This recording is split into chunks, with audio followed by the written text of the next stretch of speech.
বিসমিল্লাহির রহমানির রহিম। আসসালামু আলাইকুম। জনতা রান্নাঘর থেকে সবাইকে জানাচ্ছি শুভেচ্ছা। আশা করি সবাই ভালো আছেন। আজকে যে রেসিপিটি করব এটা চিকেনের রেসিপি, সেটা হচ্ছে বটির চিকেন মাসালা। এখানে ১ টেবিল চামচ আমি দিয়ে দিচ্ছি রসুন কুচি, এইভাবে কুচি করে নিয়েছি। রসুনটা অবশ্যই দিতে হবে এইভাবে কুচি করে।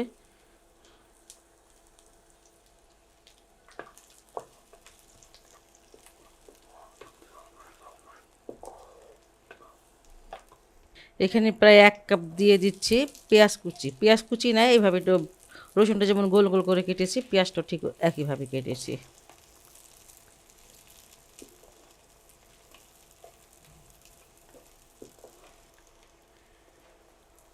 পেঁয়াজ আর রসুনটা হালকা একটু ভেজে নিয়েছি, এই যে দেখেন এমন কালার, মানে কাঁচা কাঁচা একটু একটু ভাজা আর কি। কালারটা একটু চেঞ্জ হয়েছে, যাই হোক এর থেকে বেশি আর ভাজা লাগবে না। আর এখানে আমি চিকেন দিয়ে দিচ্ছি, এখানে চিকেনটা ভেজে নিব। এই যে একটু চিকেনগুলো কিন্তু সাইজগুলো একটু ছোটো ছোটো, এই যে একটু ছোটো ছোটো সাইজ করেছি।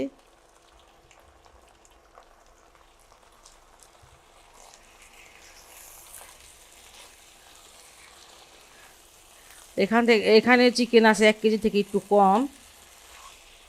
চিকেনটাকে একটু হাই হিটে ভেজে নেবেন, কারণ চিকেন থেকে পানি বের হয়, যে কোনো মানে মাংস থেকে পানি বের হয়, চিকেন থেকেও পানি বের হয়। যাই হোক একটু আঁচটা বাড়িয়ে দিলে তাড়াতাড়ি পানিটা শুকিয়ে যাবে।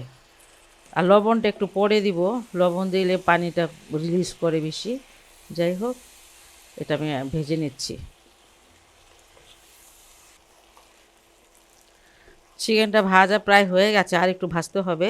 যাই হোক এই জন্য আমি এখানে দিয়ে দিচ্ছি আধা চামচ হলুদের গুঁড়া, আর ২ টেবিল চামচ আদা রসুনের পেস্ট, ১ টেবিল চামচ, ২ টেবিল চামচ এখানে। লবণটা কিন্তু দিই নাই, এখন দিব। স্বাদ অনুসারে লবণটা দিয়ে দিবেন। আর দারচিনি দুইটা স্টিক, আর এটা এলাচ দানা দিলাম ৪টা, দিয়ে এগুলো আরেকটু ভাজবো।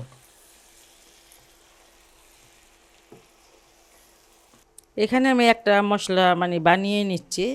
এখানে বেরেস্তা আছে, আধা কাপ বেরেস্তা নিয়েছিলাম, অল্প একটু গার্নিশের জন্য রেখেছি। আর এখানে ১.৫ চামচ আছে মরিচের গুঁড়া,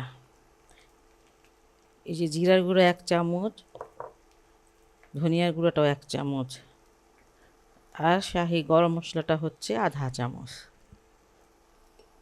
আর এখানে দই আছে আধা কাপ।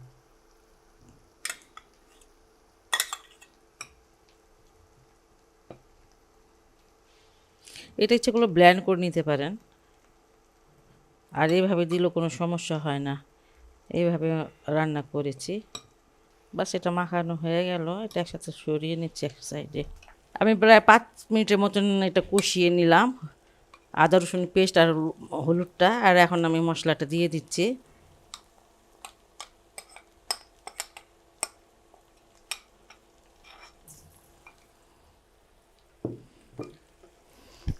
আদা রসুনের পেস্টটা কিন্তু ভালো করে কষিয়ে নিতে হবে, না হলে গন্ধ লাগবে। কাঁচা গন্ধটা যতক্ষণ থাকে ততক্ষণ কষিয়ে নেবেন, এই ৫ মিনিট মতন কষালেই হবে।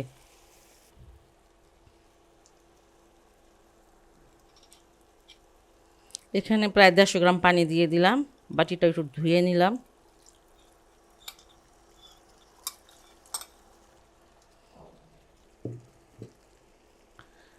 আর কিন্তু পানি দেওয়া লাগবে না, কারণ কষানো অনেকক্ষণ কষিয়েছি না, মানে ভেজেছি তারপর কষালাম, তাতে অনেক সিদ্ধ হয়ে গেছে অনেকটা।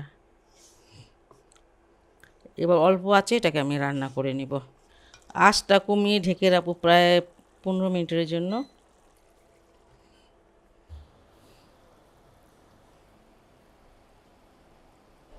১২ মিনিট পর আমি আসলাম, তার মধ্যে নেড়ে দিয়েছি, আর নাড়তে তো অবশ্যই হবে।